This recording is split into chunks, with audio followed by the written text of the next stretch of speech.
Advaita Chandra Jaya Gaura Bhakta Vrinda. Jai Jai Shri Chaitanya Jai Nityananda Jai Advaita Chandra Jaya Gaura Bhakta Vrinda. So we're coming together in a very auspicious time. We are just on the eve of the appearance of Lord Nrsimhadev. So tomorrow is Nrsimha Chaturdasi, the 14th day of in the lunar cycle, just before Purnima. The day before a Purnima or full moon is called Chaturdasi. So that's when Nrsimhadev appeared. So very wonderful time. And it's also a special day in ISKCON because it's the day anniversary of one great disciple of Prabhupada named Jayananda. Jayananda. He left his body on this day. Left his body on the day. He Today? was one of the, yeah. Mm. Yeah. So he was one of the few disciples that passed away before Prabhupada. So although he was a lot younger than Prabhupada, he left his body in 1976. And no, actually 1977. No, 1977, but a few months, because this is in April, May. So and Prabhupada passed away in November of 77. So he passed away in May of 77. He had leukemia, and he was especially famous for building the original Rath carts. So the original Rath carts for Rath Yatra, he was there. So whenever you see an ISKCON Rath Yatra, there'll be a picture on the front of the Rath cart, a painting, and that's a painting of Jayananda. Prabhupada asked that his picture be kept on all the Rath carts, like that. So very glorious soul. And Prabhupada said that he's gone back to Godhead. So he's one of the many examples of devotees that have gone back to Godhead.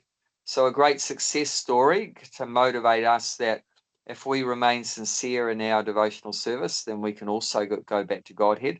There's a long list of devotees that have gone back to Godhead, and it's ever increasing. So it's a very powerful process. And we should be confident that we can be successful and go back to Godhead at the end of this lifetime by Krishna's grace. And also we have to put our best effort in, and that's not enough, of course. So then we need lots of mercy. But there is lots of mercy available, especially because we're following Lord Caitanya, and he's very kind, as Prabhupada said many times. And Prabhupada himself is so kind, so merciful. One time, Prabhupada was saying that you have to be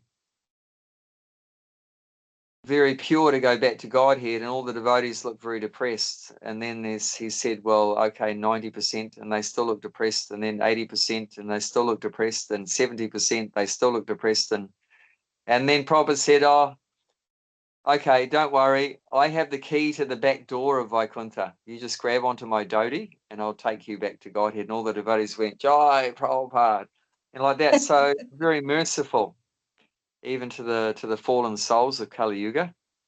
So all we have to do is try to hold on to that shelter of the spiritual master and try to follow the instructions the best we can. Even if we can't follow the instructions perfectly, they're so kind. They very dear to Krishna. We say in the prayers to Prabhupada, Nama Om Vishnu Padaya, Krishna Prastaya Bhutale, Srimati Bhaktivedanta Swami Namane. So Krishna Prastaya means very dear to Krishna. Why? Because Vishnu Padaya, they've taken shelter of the feet of the Lord.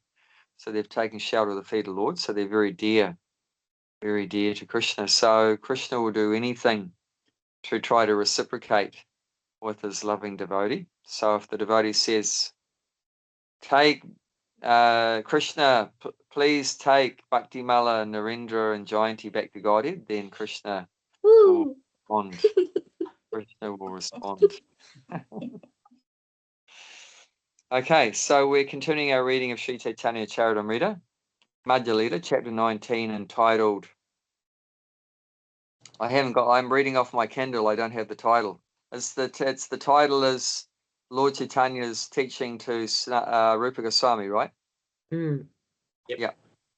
Text number, we're up to 211, if I'm correct. 211. So we've turned on to a different subject now. Now it's talking about Shantaras, more detail. We have heard a brief description of Shantaras, one of the 5 primary rasas. And the last one we talked about was the top one, which is Madhurya Rasa. So we've had a couple verses about Madhurya Rasa, talking about the gopis and how Krishna was calling them on their flute, and they were going to the forest in the middle of the night, and how Krishna was very tricky behavior. The gopis accused Krishna of being a Kaitava. Kaitava means a great cheater. They accused Krishna of being a cheater. Because remember, we talked about also 2 kinds of what was the description? 2 kinds of attachment, wasn't it? 2 kinds of attachment. Attachment with attachment, which is awe and reverence, and also pure loving attachment. So this was we're hearing about the pure loving attachment. So none of this Aishvarya Jnana Mishra, no knowledge that Krishna is God, and no awareness of his opulences and feeling awe and reverence.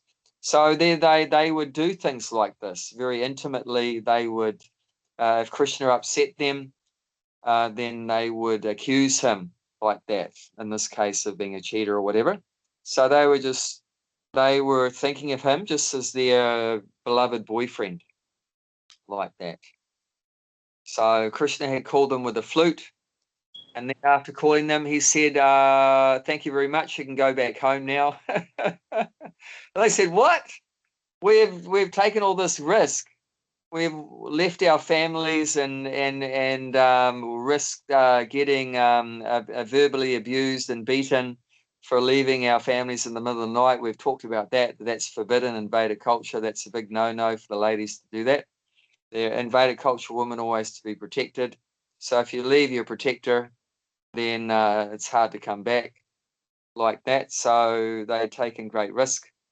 And then Krishna also said, here in the night, it's so dangerous in the forest with tigers and leopards and snakes and scorpions and ghosts and hobgoblins and all kinds of things in the night, thieves and robbers and dacoits and gundas and everything. So this is not a safe place for you. You should go back home where you'll be safe. And the gopi said, what? We've taken all this risk and everything. No, we've come to be at your service. We can't go back. So it's explained by Prabhupada and the Acharyas that this was Krishna was testing them. Krishna was testing the sincerity of their devotion, how attached they were to doing service. So when they refused to go back home, Krishna was actually very pleased they passed the test. And then they did the Rasa-lila, which is not mentioned here. But then they did the Rasa-lila. Oh, it was mentioned a bit because the previous verse, 209, was saying about Radharani. So during the Rasa-lila, then they were feeling proud, and then Krishna left, and he took Radharani with him, and then she became proud, and Krishna left her too, and then they were all just crying and lamenting. And then after that, when they became, very humble and just calling out Krishna's names, Hare Krishna, then and absorbing in Krishna's pastimes, then Krishna came back. And they continued very wonderful pastimes there like that. So yeah, these were descriptions of the Madhurya Ras, which is the perfection of life. These rasas are the perfection of our existence. When we talk about the spiritual perfection, which in Sanskrit is called siddha or siddhi, then to become a siddha, what does it mean to be a mukta purusha, a liberated soul, or a siddha, a perfect soul? That's what it means to be perfect, to be situated in one's eternal rasa with Krishna, either in Dasya Ras or Sakya Ras, Vatsalya Ras, or Madhurya Ras. That's the perfection of life, to be returned to our constitutional position. And the first thing is to understand that we're an eternal soul. That's our constitutional nature, that we're a spirit soul. But then the next question, okay, I know I'm a soul, I'm eternal, I'm not the body, I'm not the body, I'm a spirit soul. But what does a soul do? So there's even many that know they're a soul. That's called Brahma Bhuta. Brahma Bhuta means you know you're Brahma. Brahman means you're a spiritual entity. That's called Brahma Bhuta. You identify yourself as Brahma, as spiritual being. Otherwise, if you identify with a body, you're called Jiva Bhuta. I'm a man, I'm a woman, I'm black, I'm white, I'm a Hindu, I'm a Christian, I'm a Muslim, I'm a Kiwi, I'm an Aussie, I'm a Fijian, I'm an Indian. That's called Jiva Bhuta. You're identifying with the body. But when you don't identify with the body, you identify with the soul. That's called Brahma Bhuta. And you can look at that. I think that's 18th chapter, text 55 of the Bhagavad Gita, is Brahma Bhuta Prashanatma. On that platform, you become fully happy, knowing that you're not the body. Why are we unhappy? Because we think we're the body. But as soon as you realize I'm eternal, I have no old age, I have no disease, I have no death, I have none of these problems which are all related with the body, then you become immediately happy, and there's no lamenting, no hankering, nasakshati, nakankshati. Sama sabe subhute su. You see everyone equally. You don't see, oh, I love Hindus, but I hate Pakistanis, or I love Palestinians, but I hate Israelis, or, I love people, but I hate cows and sheep or something. I eat them. So you love everyone on that platform. You love everyone. So that's the Brahman platform. But okay, you're a spirit soul, but what does the soul do? So not many people know that. Only those engaged to this platform of Bhakti Yoga, they understand the soul's a servant of God, a servant of Krishna. That's what the soul does, that eternally we serve Krishna. We don't just float around in space or anything like that in the Brahma Jyoti, but we're actually eternally servants of Krishna and one of these different rasas. Would anyone like to say anything about that before we get in more detail on the Shanta rasa?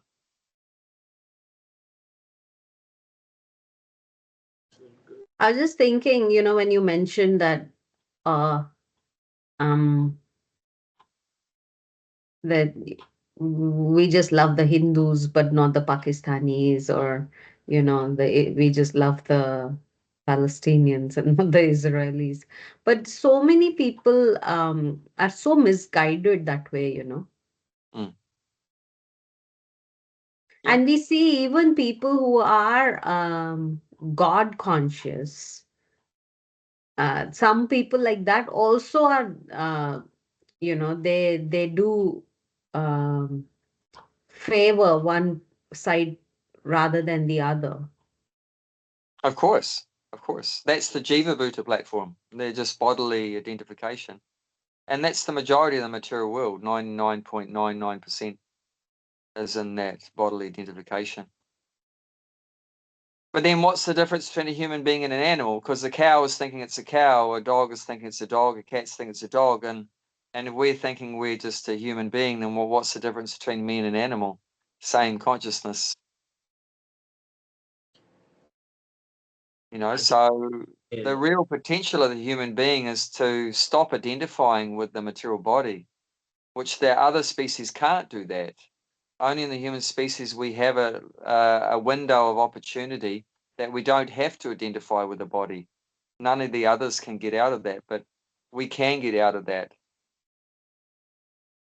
So the concept of I and my is because we think we are separate from, you are different than me. That's what creates that.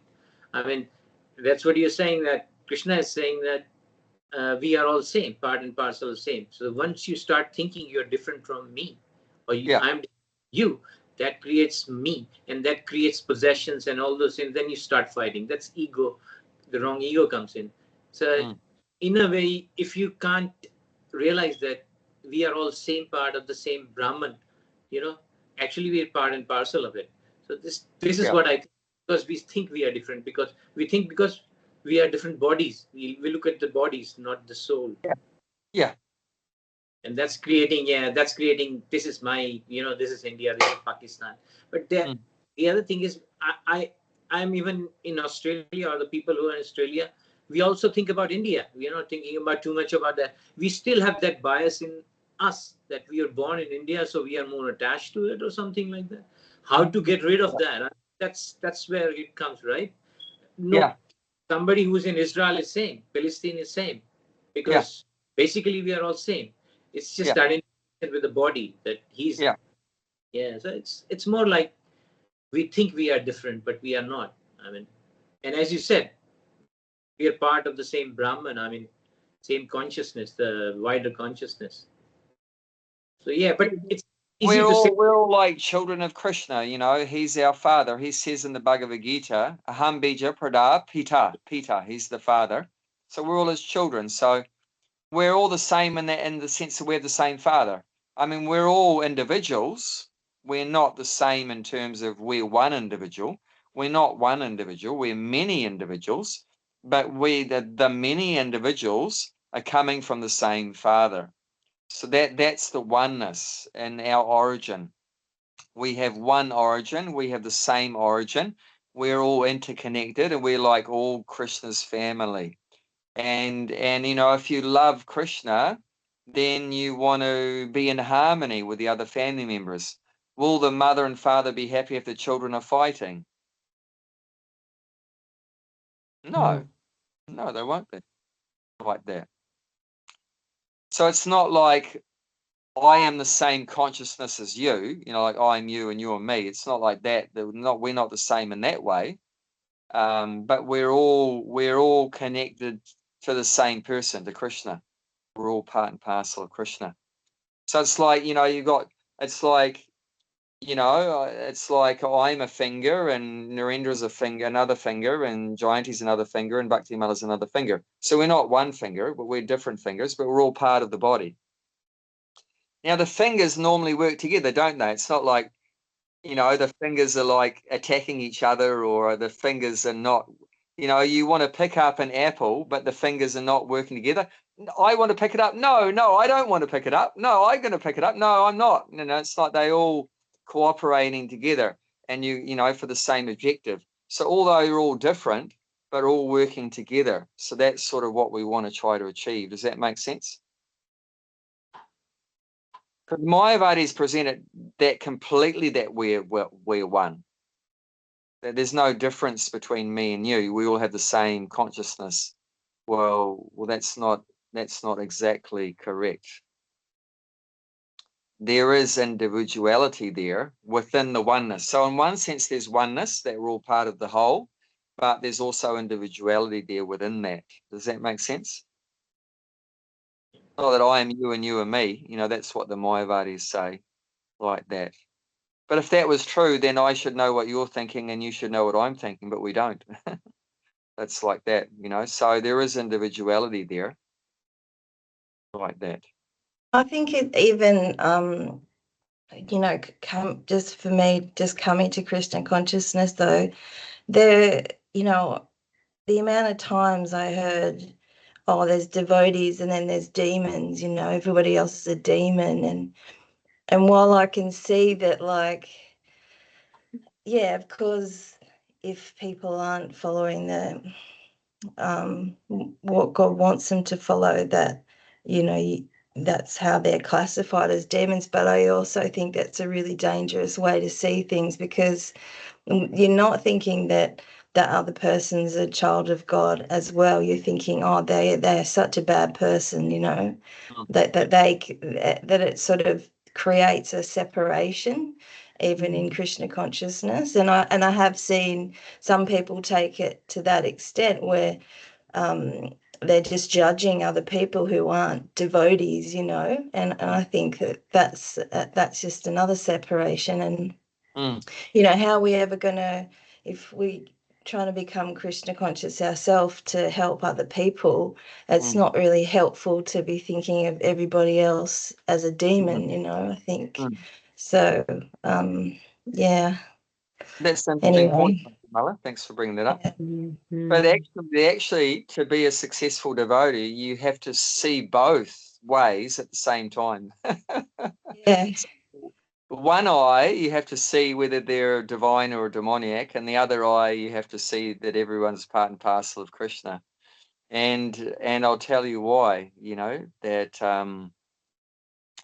if you just see that it's all I love everyone, and you don't make any distinction what people are doing, then you run a risk of like having bad association, of having taking on their bad association. And like we know from the Srimad Bhagavatam, Ajamil was brought up in a very good family, Brahmin family, engaged in serving the Lord and properly married and everything like that. But he happened to see a prostitute intimately, relating with a low-class man, a Sudra kind of person. And that went in his mind and disturbed his mind so much. And he ended up hooking up with a prostitute, leaving his wife, leaving all his Brahminical things. And he completely fell down, became a very sinful person, everything like that. So, yeah, you do need to see that, unfortunately. But as long as we're in the material world, you have to see what you have to discriminate. There has to be intelligence. And with that intelligence means discriminating right and wrong and good and bad and everything like that, black and white and so forth. So that has to be there. Otherwise, we'll get entrapped by Maya like that. But with the other eye, there has to be another vision, that spiritual vision, which is seeing that all this is external, this is superficial, that okay, they're acting under the influence of motive ignorance and motive passion like that. But deep down, there's a pure spirit soul there underneath that. And actually, even in Christianity, Jesus Christ said that you hate the sin and not the sinner. So that's very interesting, and that matches up with our philosophy. So we are seeing that sinful activity that's being performed, but we don't hate the sinner. So the soul within that's being entangled in this sinful activity due to contact with the material world. So we don't like the sinful activity, but we love the soul within. Does that make sense? That you can still love the soul within, but you don't accept the sinful activity that's being performed, and you don't want to associate with that. You want to be detached from that, and you want to preach against that, like that. If you don't see that, then you can't preach. You can't expand Krishna consciousness. And that's interesting because it'll come up in another section about 3 levels of devotees. So there's Kanista Adhikari, the neophyte, devotee that doesn't have much knowledge and doesn't have strong faith. And then the middle class devotee called Madhya-lila, and that's the preacher. So he makes a distinction. He sees there's God, and he sees there's the devotees that serve God, and he sees there's innocent people that have forgotten their relationship with God, and then he preaches to them, and then he makes friends with the devotees, and he worships God, and then he sees the demons, those that are anti-Krishna, like that, and he stays away from them, right? And then there's the top class devotee called Mahabhagavat or Uttamadikari, 2 different titles, and he doesn't make any distinction between those different persons. He doesn't see there's a devotee and then there's an innocent person, there's a demon. He just sees everyone as a devotee. He just sees everyone as a devotee. He only has one vision. He just sees everyone as a devotee. But the Uttamadikari, he doesn't preach, because preaching means, who are you going to preach to? You preach to someone that's not a devotee. But if everyone's a devotee, there's no need to preach, right? Is there any preaching in the spiritual world? You don't need to preach because everyone's already devotee. So the top class devotee actually doesn't preach. So, but we see top class devotees that do preach. So what does that mean? It said that the Uttamadhikari comes down to the Madhya-madhikari platform to spread Krishna consciousness. They're actually Uttamadhikari, Mahabhagavat, but they come down to that Madhyam platform where you are discriminating. Okay, this person engaged in pious activities, this person's engaged in impious, sinful activities. I'm going to, preach to that person engaged in sinful activities and help them to become pious and so forth like that. Does that make sense? And also the distinction, sometimes we have to know who's doing demoniac actions, because it's actually for our own safety. We need to be aware. Mm. Yeah, definitely. Like there was a crazy man came one night to our house and I beat him with a stick. It's not that you're a spirit soul, part and parcel of Krishna. I love you and everything. He'll kill me, so I wouldn't be here today, like that. Actually, So somebody did suggest that we should have sung Hare Krishna to him. what a joke. Did Krishna tell Arjuna, please sing Hare Krishna to Duryodhana and Dhritarashtra and the Kauravas and Karna? Please sing Hare Krishna to Karna and Duryodhana. No, he said kill them. So you got to know how to deal with different people. But that doesn't mean it's not love. That doesn't mean it's not love either. Actually, for a king to kill a citizen that's engaged in sinful activities is actually the king showing love to that citizen. Because if they're engaged in sinful activities and they die naturally, they're going to be punished severely in hell and go down to the lower species for many lifetimes as a reaction of their sinful activities in their human life.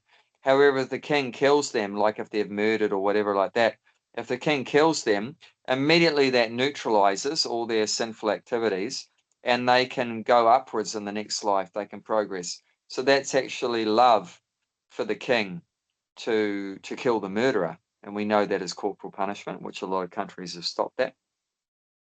But that was actually beneficial. It was actually beneficial.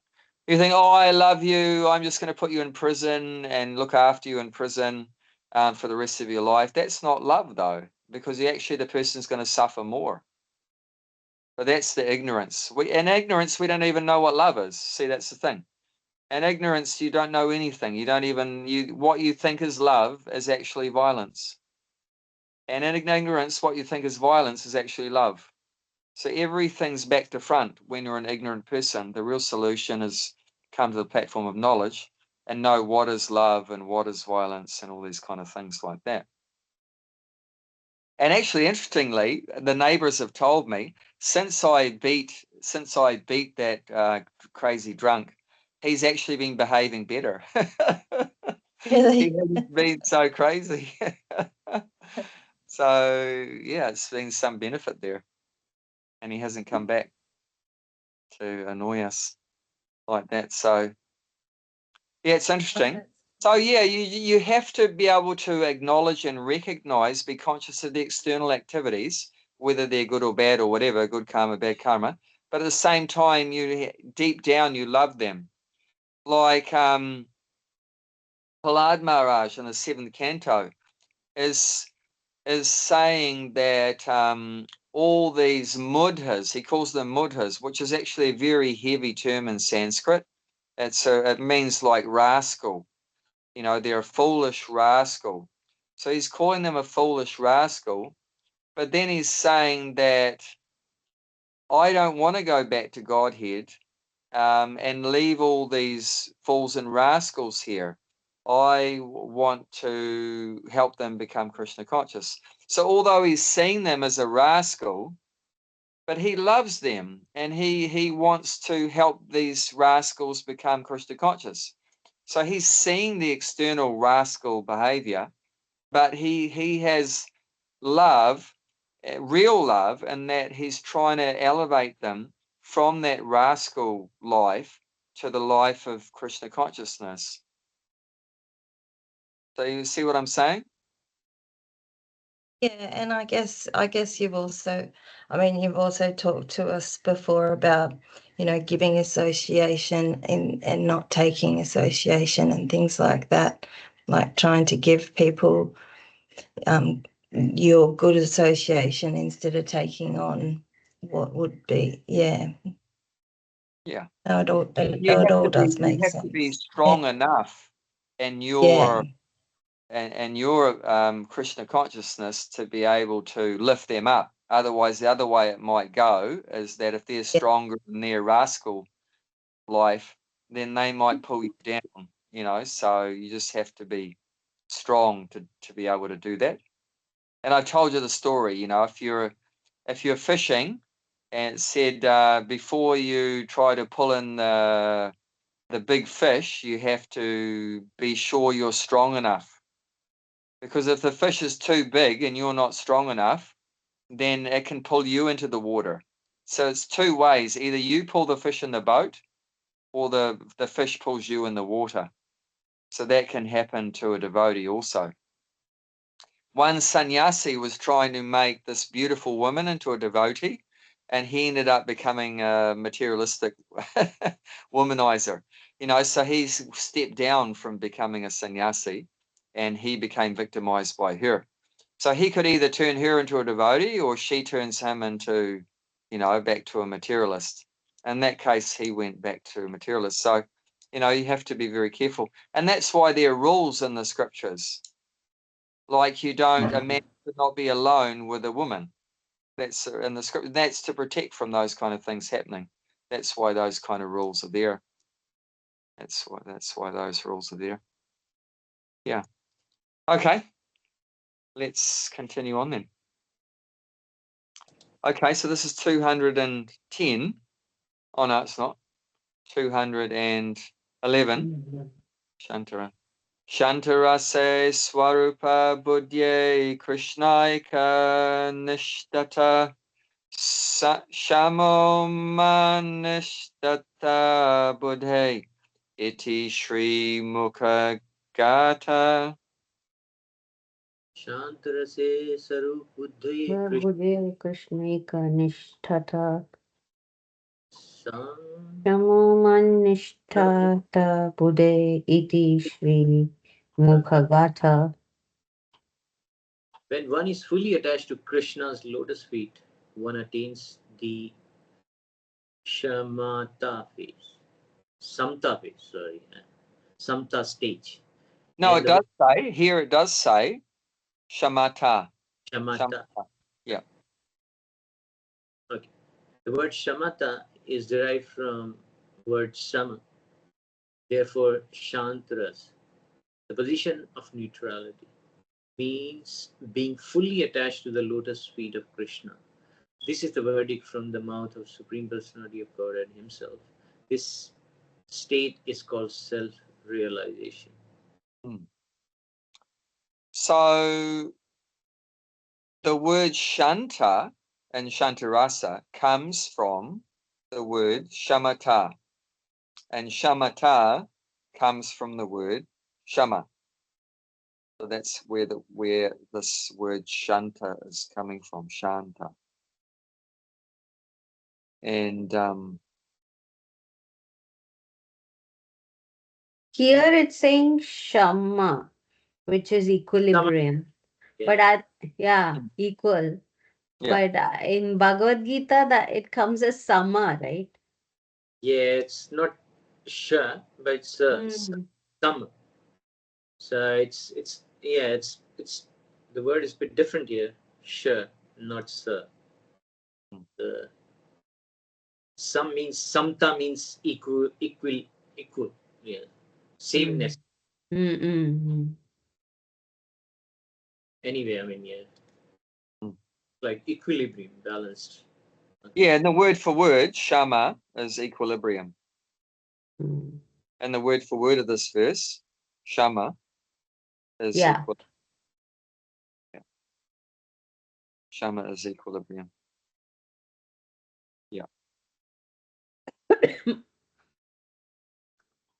So that's the meaning of the Shantaras, is the devotee, is the person, the soul has achieved this platform of equilibrium. So it'll become revealed more in further verses. What do we mean by what is the equilibrium? What are we seeing equally? So what we are seeing equally, I won't say now because it's going to be explained, and because this is going to give a lot of detail. There's quite a few verses about Shantaras before it moves on to onto Dusty Ras. So, but here it's saying that being fully attached to the lotus feet of Krishna. So that's one. There's two qualities of Shantaras. So this is one of the qualities of Shantaras. Is on that platform of Shantaras, you're fully attached to the lotus feet of Krishna. It says a position of neutrality. What does that mean? It's like, Yeah, so I won't reveal that now because it's coming up. So just bear with me. And the reason for using that word neutrality is going to become revealed in the next few verses. So let's just keep reading on, and we'll find out why this word neutrality is being used. Yeah. So attachment to God is one quality, but there's another quality which is related to this being neutral. Okay, next one. Bhakti Mala, do you like to read the English? Just the English. These are the words of the Supreme Personality of Godhead. When one's intelligence is fully attached to my lotus feet, but one does not render practical service, one has attained the stage called Shantarati or Shama. Without Shantirati, attachment to Krishna is very difficult to achieve. So they're attached to God, but not to the degree where they've started to serve. So there's no active service yet.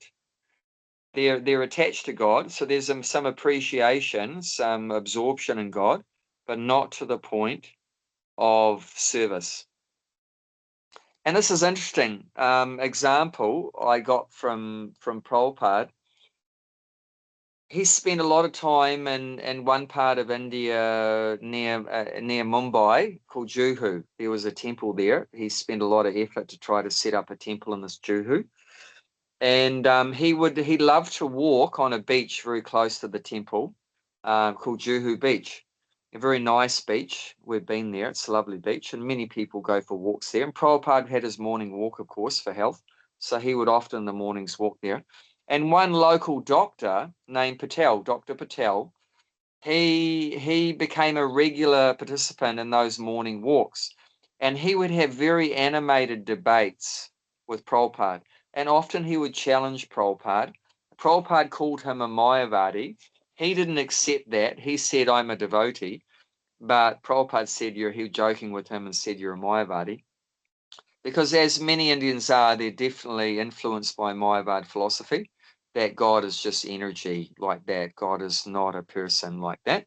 So, definitely some influence of that philosophy was there. But at the same time, he could quote verses from Bhagavad Gita and things like that. And he's very intelligent. He's a doctor. And he was an elderly person, a little bit younger than Prabhupada, a similar age.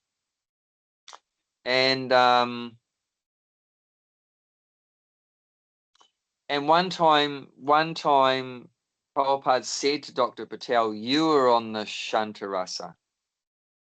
That he appreciated Prabhupada and he loved Prabhupada and he was very attached. He would always, he didn't want to miss any of these walks. He really enjoyed these walks with Prabhupada. But Prabhupada said, you're on the Shantaras, then you appreciate me and everything, but you are not ready to surrender and become my disciple, to do service. So he never actually became a disciple and started serving, but definitely appreciation was there. So can you understand how that works? You're appreciating a person, the person is very great and you're very attached and everything, but not to the degree where you surrender and engage in service. You're not ready to serve the person, but you're just appreciating and everything like that, the qualities and the greatness and everything. So, he really liked Prabhupada, but not to the same degree as the disciples, which had just completely surrendered to Prabhupada and do whatever Prabhupada would say. So he wasn't prepared to do that. So you see, even in our relationships with each other, there's he was Prabhupada with, connecting that to like our relationship with God, like that. That's why I'm laughing. I was thinking, oh, so my relationship with you is Shantaras. Not surrendered yet. No.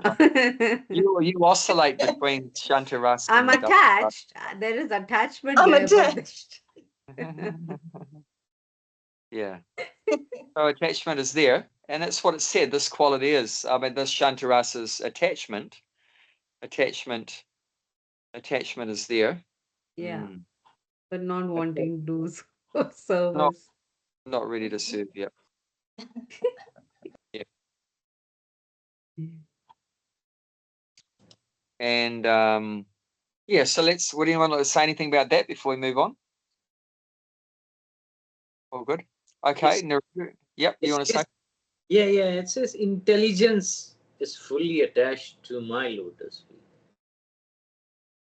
So it's basically the guy is convinced that about Krishna and his greatness and his his relationship with it, and so in his understanding, he understands that Krishna is the supreme person, but he's not rendering service. I mean, what would you call rendering service? Doing puja or following his instruction? Yeah, following his instructions, rendering some, even like bringing some water for Krishna or some flowers or any menial service, any kind of service, driving his chariot, or there's so many services. But actually what comes up later is, so Prabhupada's saying attached lotus feet of Krishna, but these other verses, they indicate something a little bit different, which is not necessarily contradictory, because it's all connected. And these other verses are going to say that they're attached to the Brahman realization or Paramatma. Now, you might say that's contradictory. Why is it saying here attached to Krishna, but another one's saying Brahman and Paramatma? But it's all part of the same absolute truth, because the absolute truth is explained in, I think it's the 11th verse of the 2nd chapter of the 1st canto. Vadadi tat tatvadas tatvam yajganam advayam brahmeti paramatmeti bhagavanati shabdate. So there's one absolute truth. It's not more than one. It's one absolute reality. But the one absolute reality has three aspects. So there's three aspects of one absolute reality, which is God. So what are the three aspects of God? Is Brahman, Paramatma, and Bhagavan. So the Shantaras, there is attachment for God, but exactly what realization of God may be slightly different. Some Shantaras might have a realization of Brahman being attached to that. Another one has some realization of Paramatma attached to that. Another one, realization of Bhagavan attached to that. So if Prabhupada's saying in one verse they're attached to the lotus feet of Krishna, another verse is saying attached to Brahman, and say, well, why is that contradictory? But it's not really, because it's all part of God, what God is, like that. So there may be even different varieties of Shantaras. One of them's attached to Brahman, one's attached to Paramatma, one's attached to Bhagavan, but still none of them, whatever they're attached to, aspect of God, none of them is yet ready to render service. Yeah, this reminds me of the previous verse where it says that Shantrati person is basically he's between Paramatma and God. He's not reached he hasn't accepted the Bhagwan aspect of it, but he's after Paramatma. He understands that this world is working because of him, but he hasn't actually accepted the personal aspect of it. I think there was a previous verse, right? I don't know whether you remember or not. We read Yeah, that. yeah, I think yeah. somewhere. Yeah. So Mm, it's like they have understood that this world is working because of the God, but they mm, haven't accepted the personal feature of him, saying, yeah. and that stops him from going into bhakti, I guess, real devotion towards him.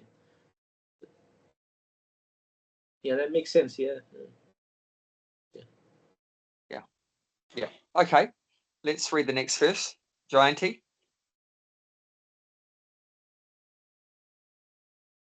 The word shama or shanta rasa indicates that one is attached to the lotus feet of Krishna. Dhamma means controlling the senses and not being deviated from the Lord's service. Endurance of unhappiness is titiksha, and driti means controlling the tongue and the genitals. So this is from 11th Canto Bhagavatam. So it's not, the whole verse is not dedicated to Shantaras. So it's talking about other things too, like Dhamma and Tatiksha and Riti and stuff like that. But it's taken this verse out, obviously, because in the beginning, it's explaining something about the Shantarasa, like that. So it indicates that one's attachment to the lotus feet of Krishna. Okay. Purport. This verse is from. No, we don't read all the purports necessarily. I think we'll leave this one out. Leave this one out. Unless, does anyone want to say anything about this?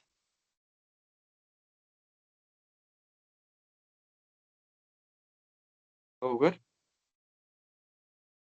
Yeah. Okay, Bhakti Mala, next one. I mean, you're welcome to read the purport, just in your own time. Yeah. Narendra's turn. Oh, is it Narendra's turn? Okay, Narendra. Yeah. Okay. Giving up all desires not connected with Krishna is the business of one who is in Shanta Rasa. Only a devotee of Krishna can be situated on that platform. He is thus called Shanta Rasa Bhakta. Mm. So this is the other quality of Shantarasa. So Shantarasa is you've got attachment to God and you're detached from everything else. You're detached from everything else. So anything not connected with Krishna, you've given that up. You've given that up. So this is very, very important characteristic. This has to be there in order for you to be in Shantaras. You can't be in Shantaras unless you're detached from everything else except for God. And you're attached to God. So you're attached to God and you're detached from everything else. So they go together. Can you see that? Mm. Like if you're going to walk somewhere, you have to put one foot forward on the ground, and what do you have to do with the other foot? You have to take it off the ground. Can you keep both feet on the ground and walk? So it's like that, to step into the spiritual world, you have to let go of the material world. You can't be attached to both. So you're attached to one and you give up the other. If you're attached to the material world, you're detached from the spiritual world. If you're attached to the spiritual world, you're detached from the material world. So attachment to one and detachment from the other, they must be there. So we encourage people to do devotional service with the idea that they'll become attached to Krishna and automatically become detached from Maya, be detached from the material world. So attachment from Krishna and detachment from Maya, they go together. Does that make sense? So like if I become attached to eating prasadam, automatically going to become detached from eating every other food. So as soon as I became attached to prasadam, then I became detached from McDonald's, detached from KFC, detached from Burger King. You get the idea. So automatically there. So these are the two qualities of the Shantaras: attached to God and detached from everything else. Maybe levels. What's that? Can there be levels, you know, of attachment and detachment, you know, like not just completely one or the other? Like, Of course. Yeah, yeah, definitely. So yeah. it's a transition, yeah, definitely. Transition. Yeah. I was going to say And that that's also why are we not completely attached to Krishna right now? Because we're not completely detached from the material world. so that means we are not in Shantaras also. Correct. When you fully achieve that, then you're in Shantaras. When you're fully detached from the material world and fully attached to God, then you have achieved that platform. So until you're there, then, you're not yet, you're on Shantaras, So to be continued. And then in the making, we're in the making, Prabhupada explained we're like green mangoes. So we're not fully ripe. We're ripe mango, that means, Shantaras, you're a ripe mango, but we're like green mangoes. We're, what are they called? Kacha? Kacham. Gary. Yeah. Yeah, no, so we're not fully ripe yet. But there's nothing wrong with that. We will become ripe. That's the good news. That green mango one day will become a ripe mango. So we just have to, continue the process. Hopefully it doesn't fall down. Yeah, we just don't want to fall down and go splat. And can we accelerate the process, or we can't? We don't have Of any course. Of course. can accelerate. How do you do that? Acceleration. See, and getting back to Siddha, becoming perfect, there's three kinds of perfection. There's sadhana siddha. You become perfect by your effort, by your sadhana, by your endeavor. And then by kripa siddha, that you didn't do anything, but some advanced being gave mercy to you, like a devotee or God himself. Like when Lord Chaitanya came, he just made people perfect on the spot by his association, and great devotees also. And then there's Nitya Siddha. So that means they're always perfect, like the pure devotee, like Prabhupada or whatever. They've come down from the spiritual world just to help us, and like that, they're always Krishna conscious. So yeah, there's Nitya Siddha, Kripa Siddha, and Sadhana Siddha, like that. Well, I think sadhana is very difficult thing. I mean, that's in our control basically, but I don't know the process. I know how to accelerate that. But the other thing is that No, well, that's the thing. Well, the idea is you don't wait for the creeper to come. yeah, that's right. Don't wait for that to come. But you do your sadhana, but you know that I'm not good enough. I'm not qualified. I'm not good enough. So you're humble. The guru is telling you to do all the sadhana. You're doing that faithfully under his instructions. You know that's still not good enough, no matter how hard you try. And you pray for and hope for the mercy. That's the process. And if you do that, then there's a very good chance you will get the mercy. If you don't do any sadhana, you're going to be waiting a long time for the mercy because it's not going to come. So mercy only comes, like there's a saying, I think, in Christianity also, God helps those that help themselves. God helps those that help themselves. So helping yourself means doing sadhana, and God's helping means that's the kripa, that's the mercy. So they work together. Prabhupada gives the example of you're in the bottom of a well, and some person at the top of the well drops down a rope. And then you're in the bottom there, and you're saying to the person at the top, make my hand grab the rope, make my hand grab the rope. No, he's not going to do that. He's given you the rope. You have to do your part and grab the rope. So the rope is the mercy, and our part is we have to grab that. So that's an analogy. That rope is an analogy to what is that rope from the spiritual master, from the Lord. is the instructions, the Vani. So the Vani or the instructions, that is the rope. But we have to grab that. It means we have to follow those instructions. We have to follow those instructions, and that is the mercy. Actually, we have already, we are receiving the mercy every day. If we're reading these books, if we're hearing the lectures, if we're, following those things, that is the rope being given to us as the Caitanya Caritamrita, Srimad Bhagavatam, Bhagavad Gita, the devotees are speaking and talking and everything. The lectures are there. The devotees giving association. So that is mercy, but we have to, take that mercy like that. Grab that rope.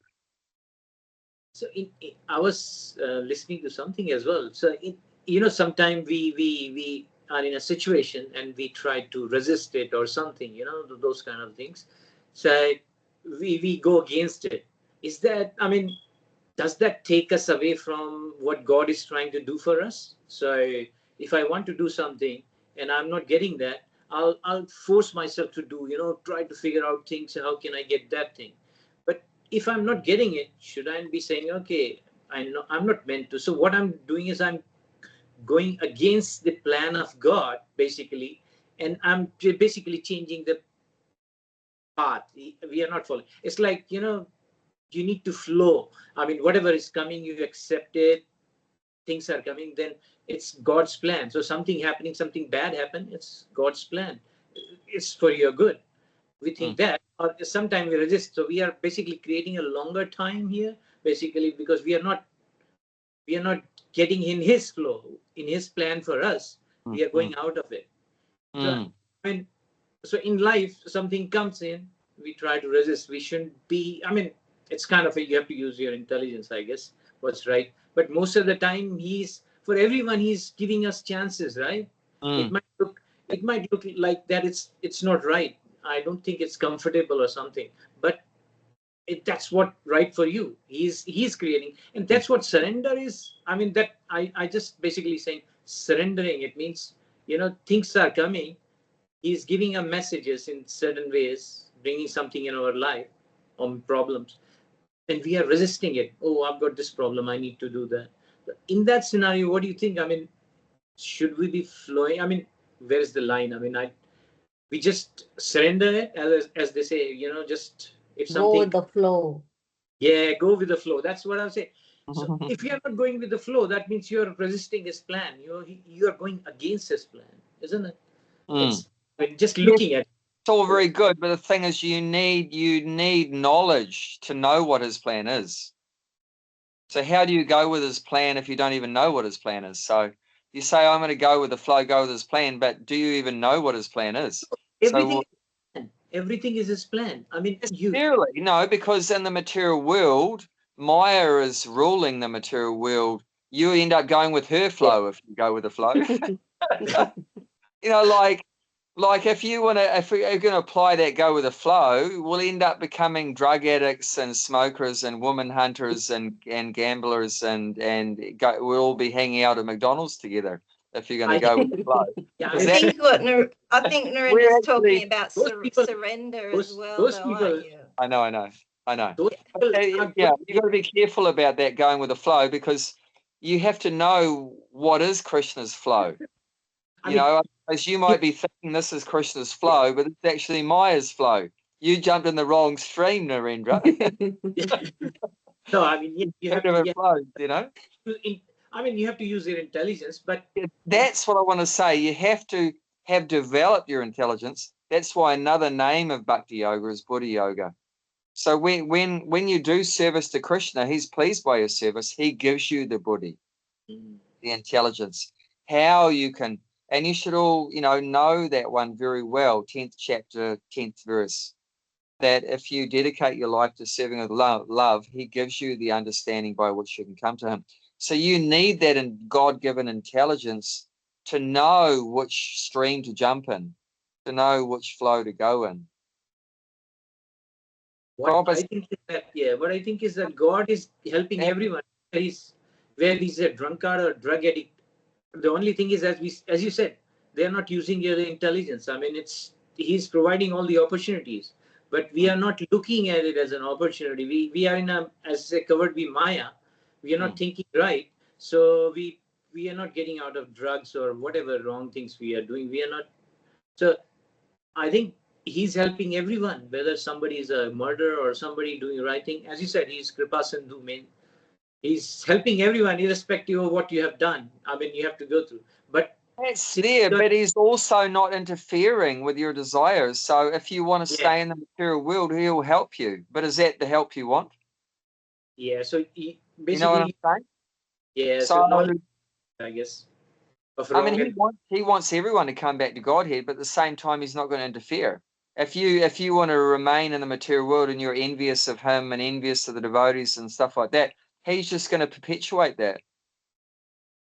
So in that sense, he's not going to help you in terms of get out of the material world, because he's waiting to see that you want to get out of the material world. As soon as you want to get out of the material world, he's going to help you get out of the material world. But if you want to stay in the material world, he'll help you to stay in the material world. So he's not really going to, it's not much help for us. The help for us comes when you turn around to saying, I've had enough of the material world. Now I want to get out of the material world. You know, so if you're going to wait for God to help you, you're going to be waiting a long time. You know, until you become a little bit detached. You know, like I've said before, the two prerequisites for devotional service is you have to be materially exhausted, materially frustrated. Otherwise, it's not going to get it. You're not going to get it. And that's what this world is all about. He said, not everyone can become a devotee. Maybe in 100 lifetimes or whatever, but, you know, not everyone can, because not everyone's at that realization that they're, you know, materially exhausted and frustrated. I like what Narendra is saying, and I'm not sure if I've got it right, what he was saying, but there's a definite, there's a definite, like, I know that I have a resistance to the flow of my life at the moment, and that's what's causing my suffering, is not surrendering to the position I'm in at the moment, because I'm thinking that my plan should be different. I should be in a different way, like in a different position. And so in that way, I'm not going, like, that's causing suffering, because I'm not surrendering to the position I'm in, that Krishna's put me in right now. I'm not sure if that's what Narendra is talking about, but so that made sense. Yeah, I mean, that's what we are. I mean, I think I am feeling the same. I mean, I'm resisting the changes in my life. I mean, I think, as Abhay Prabhu said, if you're not God conscious, then you have to think intelligently. You know, I'm doing, and then suffering makes you go to that level. But once you have understood the part, then you shouldn't resist many things. You know, a problem is coming. Sure.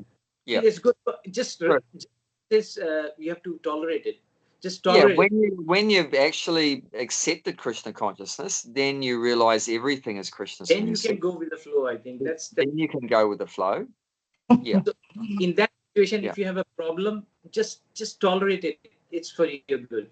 I mean, that's what I think. I mean, so just because I know God. And going with the flow, it seems a bit airy fairy, but one better way of saying it is to go with the instructions of the spiritual master. Then it's very clear. Then it's very clear what it is to go with the flow means. So you definitely know you're on the right track if you follow the instructions of the spiritual master.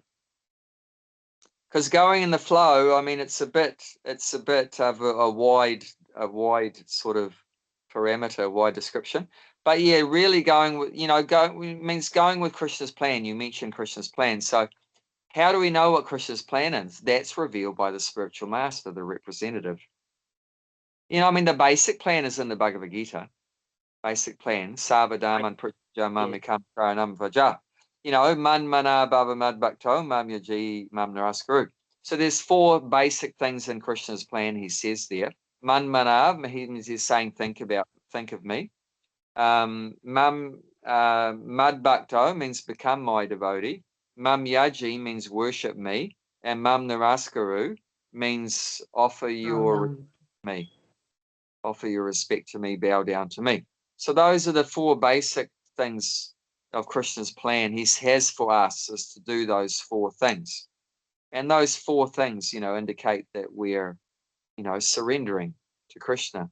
But then more detail, if you want to know more detail about, but what should I do in the daytime and what should I do in the morning and blah, blah, blah, like that, or where should I be or whatever, then we need to take instructions from the spiritual master. But that's the general plan. But yeah. I think as Paramatma, he's inside you, they have a specific plan for you. He has individual plan for everyone. Yeah. So it's more tailored to your mindset or your. So everyone, I think that's what I understand, or I believe that it's like you have an individual plan. There's a generic plan, as you said. You need to follow it. But then he's catering everyone. I think he's catering for everyone as Paramatma. No, but then you have to go back to 10:10, and that's not what it says there. He only gives intelligence to persons that have two characteristics. Tesam sadata yuktanam. Vajatam purvikam. So they have to be always engaged in service with love. Then, only then, does he give them the buddhi, how they can come back to Godhead. Otherwise, you're not going to get that. That you think that it's Krishna telling you, but it's just your mind telling you. So there was one pious Indian man said, before I ever drink tea, I always put tulsi in it. So he was thinking he was doing devotional service by putting tulsi in the tea, but he doesn't know that Krishna actually doesn't want him to drink tea. But he's thinking he's doing very good service by putting tulsi in the tea, like that. So you're not going to get the right intelligence from Krishna, from Paramatma. Paramatma doesn't talk with every Tom, Dick, and Harry.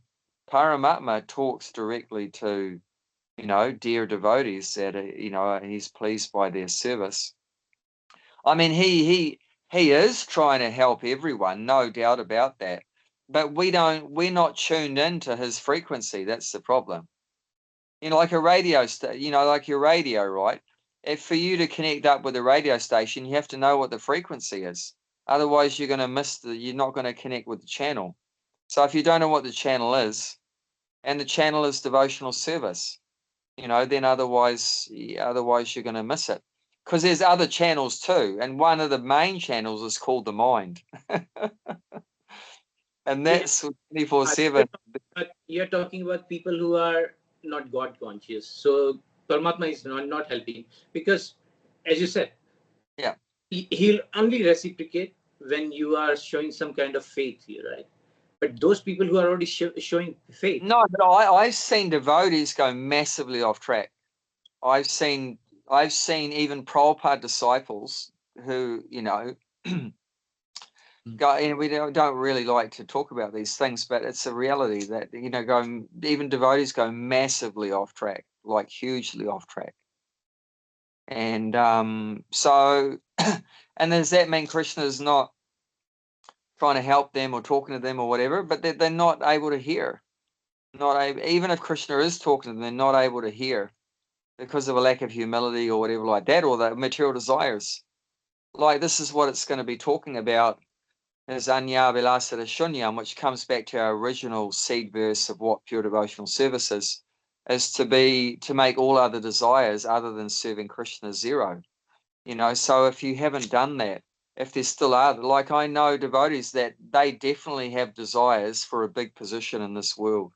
They want to be GBC, they want to be a president or whatever like that. They want to be a manager. They want to be a guru like that. But that disqualifies them for pure devotional service like that. So this is difficult for us. Narendra, we just read that section, right? Caitanya Mahaprabhu was talking to Rupa Goswami about the different weeds, right? The creeper of bhakti and then the weeds. And remember, there was so many weeds. That was about, 20, 30 verses ago. Wanting distinction, wanting profit, wanting adoration. These are all weeds in the bhakti creeper, right? That smother the bhakti creeper. So, I mean, yeah, Krishna's plan is there, but there's a lot of weeds covering over that plan, you know. So it's not easy. It's not easy.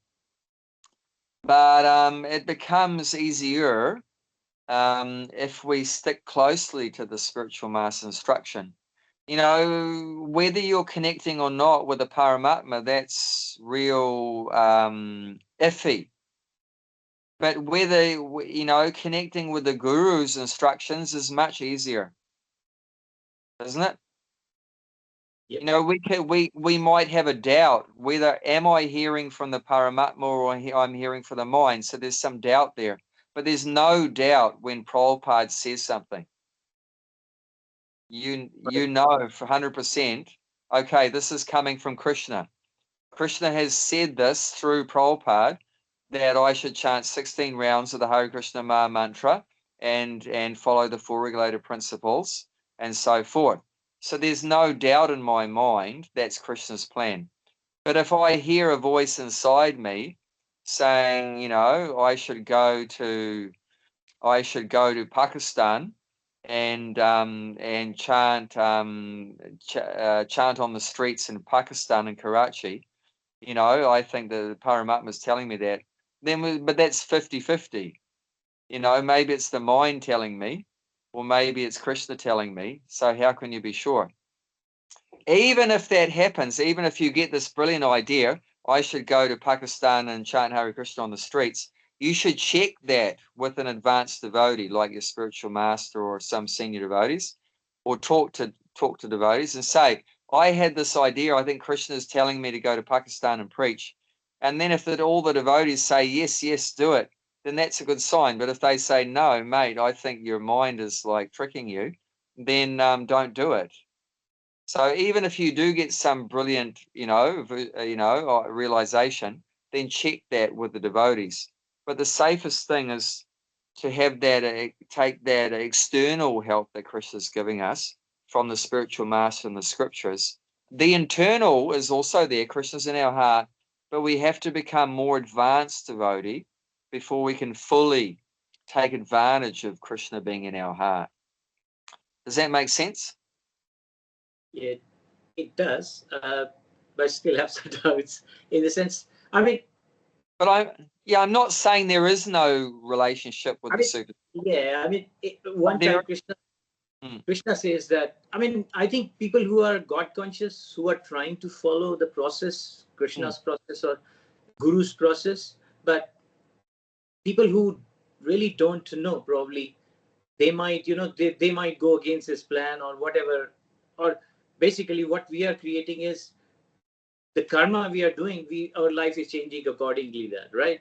So, for example, we had a chat about if you've done a sin and you have to suffer it, you cannot reduce it. If you reduce it, then you have to serve it. It doesn't matter if it's, if you have to serve. I think, did I remember correctly that if you have done something, you need to serve that, and if somehow it is shortened, you still have to come and serve it. That kind of thing. Generally, yes, but the exception is, I mean, if you do surrender to God, then He can wipe it out. He can completely clear your slate. Yeah, you know, like before 20 years old, how many cows I've eaten and other animals. I mean, am I going to go to hell and take birth as cows 100 times for the 100 cows I ate or whatever? I mean, no, according to our philosophy, not, because at the time of surrendering to Krishna at the initiation with a spiritual master, then all that's cleared off. Otherwise, if that's not the case, then I better just not bother. But I am bothering because I know that it's been wiped out. So no, that can be shortened. Your karma can be changed. It said if you go before the deities and clap your hands, it said that the lines on it said that the lines on your palms change. The lines mean your destiny, but it said that changes by your clapping means what? Well, clapping means what? Means Krishna's pleased that you're you're chanting and clapping and, you know, for his glorification, and he just changes your future. So ordinarily, your destiny cannot be changed, your future, but he can change it. He can completely change it. And I told you that story recently about Jagai and Madai, and Yamaraj said to his servant Chitragupta, what should I do with all their bad karma? And Yamaraj said, chuck it in the bin. So it just got all wiped out because they got the mercy of Lord Caitanya. So yeah, ordinarily you can't change your karma, but yeah, devotional service is so powerful that it can change it. But see, if we say that, you know, I just listen to the super soul, but that's actually can be a lack of surrender on our part. It means you don't want to be obedient to the spiritual master, but you want to follow the super soul. But it's just like dodging. It can be just dodging the spiritual master, because it can be difficult, because sometimes the spiritual master asks us to do things we don't want to do. It can be easier to just go with what's in your heart. When my heart's telling me, you know, just take it easy and sleep for 12 hours and, you know, and not do too much and everything. But the spiritual master is saying more, you know, like that. So we have to be careful with the mind. That's my point. It's just be careful. That said, even advanced devotees don't trust the mind. The mind's like a monkey. It's very jumping here and there, very tricky. So I'm saying, even if you do get some inspiration in your heart, which you think's from the super soul, just check it. No harm in checking it with devotees and like that. But the sure way is to just strictly follow the spiritual master's instructions. But yeah, like but the things happen around you, right? You don't think about those. That this is, Yeah. it's not what I'm thinking or what you know. I'm not listening to Paramatma. Things happening around me. Yeah. I'm not aware of them. It's Yeah. happening. I don't have any control. So that's his plan, right? I mean, I'm not. I didn't do. Or some of it is because of my karma plus his Okay. plan, trying Yeah. to align me to Oh, I that. see what you're saying. Yeah, no, that's true. Of course. Yeah, the devotee always sees that. Yeah, devotee always sees that. So yeah, so in terms of, yeah, I'm not thinking I'm talking to I understand what you know what Paramatma is saying inside me. No, it's Yeah. he's in manifesting around me things so that I can go into the, and then when you Yeah. kind of resist it, Yeah. then you shouldn't Yeah. be too much. Just Yeah. tolerate. If it's a No, I difficult see what you're situation, saying. I see what you're saying. yeah. But So here's one thing just to balance that. One time a devotee did something really dumb, really stupid, and he said to Prabhupada, this was Krishna's arrangement. And Prabhupada said to him, no, that was not Krishna's arrangement. That was your foolishness. He said that was not Krishna's arrangement. That was your foolishness. So that's the thing, you know. So not everything that happens to us is Krishna's plan. Sometimes it's just our stupid ideas that Krishna's sanctioning. See, Krishna's there in the heart. He's sanctioning what we want. You know, if we have enough karma, if we have imagine karma is like, you know, money in the bank. So if you've got the money in the bank, you can get what you want. And if you don't have the money in the bank, you might not get exactly what you want. If you got $1 million in the bank, you can get a Porsche. If you got $1,000 in the bank, you get a second-hand Toyota Corolla. You know, but you both got a car. But you know, so you have a desire like that. So, but surrendering means not having those desires. I just want what Krishna wants. So that's where we want to try to get to. From now, I'm wanting so many things, and Krishna's helping me to get what I want, to the point where, oh, this is just has brought me a lot of frustration and unhappiness, wanting so many things. Now I don't want anything anymore. I just want to do what you want. You know, so we're trying to come from that point where we have so many desires and Krishna's helping us to get it to the point where, no, I don't want anything anymore. I just want you. I just want you, and I want to serve you, and I want to love you, and like that. So we're in the transition stage. But in that transition stage, we should be careful with in our heart what's doing. But yeah, definitely we want to be seeing that in our life as we're all Krishna's pulling the strings. That Krishna's pulling the strings. Everything ultimately is in under his control. Definitely. I think yeah, it's basically learning by I mean practical basically. If you, it's not like you go against it, you make a mistake, you suffer or something. So it's like usually you make a mistake and then learn from it. I think the same Krishna's system is same. Yeah. It's you might think sometimes you go by mind, you do wrong thing and then you go into certain you go and do wrong thing and then you suffer for that. So I mean I think we shouldn't be afraid of if we are if we don't know and by ignorance we make a mistake, we think Paramatma is saying that or what, we made a mistake, so we'll suffer and that will direct us to the right path. So, Yeah. yeah, it's I think No, we have to effort is from that's very true. That's very effort. true. We need Yeah. to put effort from our side. Yes, of course, we need to show that we want to know, we want to do right, we understand who we are and how the world is working and why what our position is and what we are supposed to do. I mean, what's our duties. So as so it all, I think he's saying surrender unto me, as you said. It's just you have to do something and then he will take care of it. But people are working on their mind, they are at the material level, so they don't even understand, so they are going by their mind. The plan Paramatma has for him is conflicting with their mind's plan, and that's what causing the suffering. I think that's so. Once you are, as you said, once you come into the right knowledge out of ignorance, then it will help you, and then probably if you're, yeah, I think probably we should, once you're in that stage, you shouldn't create resistance. Try to follow. And I think tolerance, I think, is the main thing. You will make mistake. I'll make mistake. Even if I'm conscious, I'll make mistake. I need to tolerate and have belief and surrender. I think that's what surrender is. You understand this. But yeah, I mean, you're saying right. I mean, it's we have to from our side we have to have some effort, free will. That's where we find the right knowledge.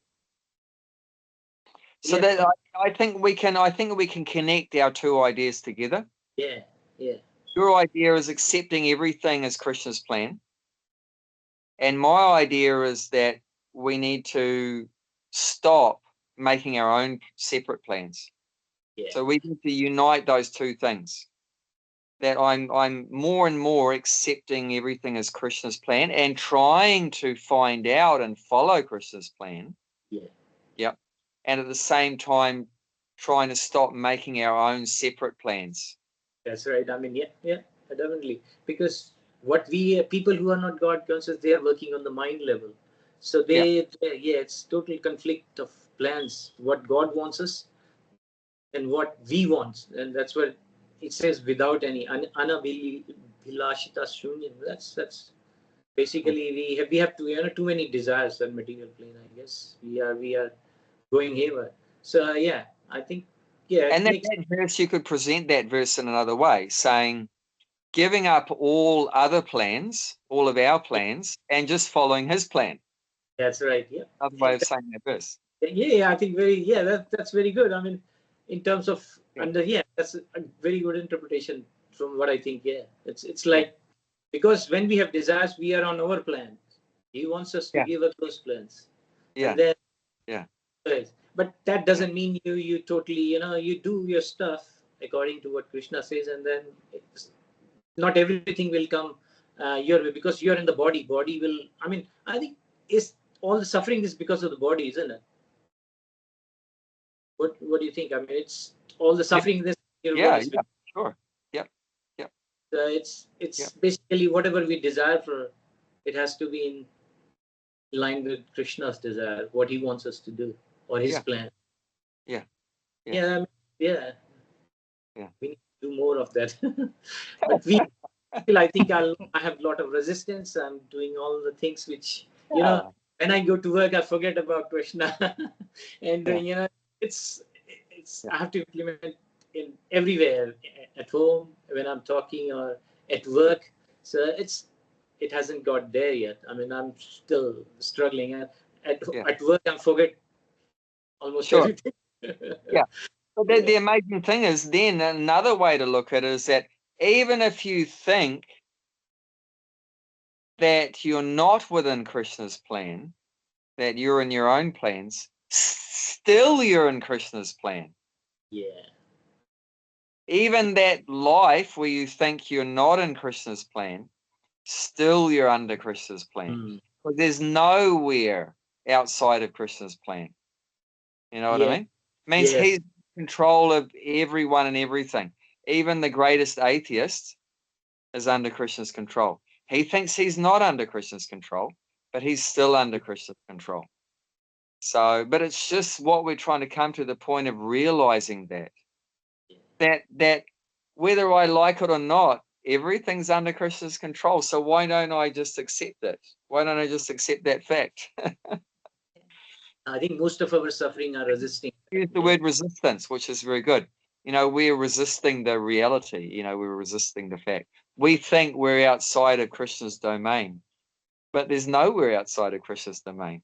Even the material, we've gone outside of the spiritual world, but even we've come to the material world, we're still under Krishna's domain. He's the boss of the material world too, you know, so there's no escape. When we realize that, well, there's nowhere to go, nowhere to run, just surrender. That's what his system is, I guess. I mean, all the suffering, or all So, like you say, that's also part of Krishna's plan. Yeah, that's right. It's to turn back towards him, you know, like that. So.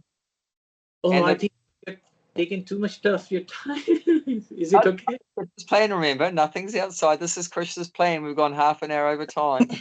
It's not my fault. It's not my fault. It's Krishna's plan. That's good. I think Jayanti Mata needs help. She wants to sleep or something. Yeah, I'm really tired, guys. I gotta go. Yeah. So we should be. Yeah. Thank you very much. Because I was quite tempted. I was quite tempted 20 minutes ago to tell you people, can I stop recording? I've said that. But I wasn't sure because I've started the meeting, so I don't think I can close this anyway. Maybe you need to do same thing on the phone. Should be Abhay Babu can do it from his phone rather than you. If he's somewhere else, then no, I know. But the thing was, we had not set it up properly before he left. So he was actually supposed to take the laptop, and then he forgot. And then I had also thought that I should set it up. That was Krishna's plan that I forgot the laptop, so then you would have to come to the meeting. And you would have that's right. Yeah, that's right too. Go with the flow. I mean, that's that's pretty good. Okay, you all thank you so much. Thank you. Hare Krishna. Hare Krishna. Hare Krishna. Enjoy the Singadev tomorrow appearance. Yeah. Then I can there. Right.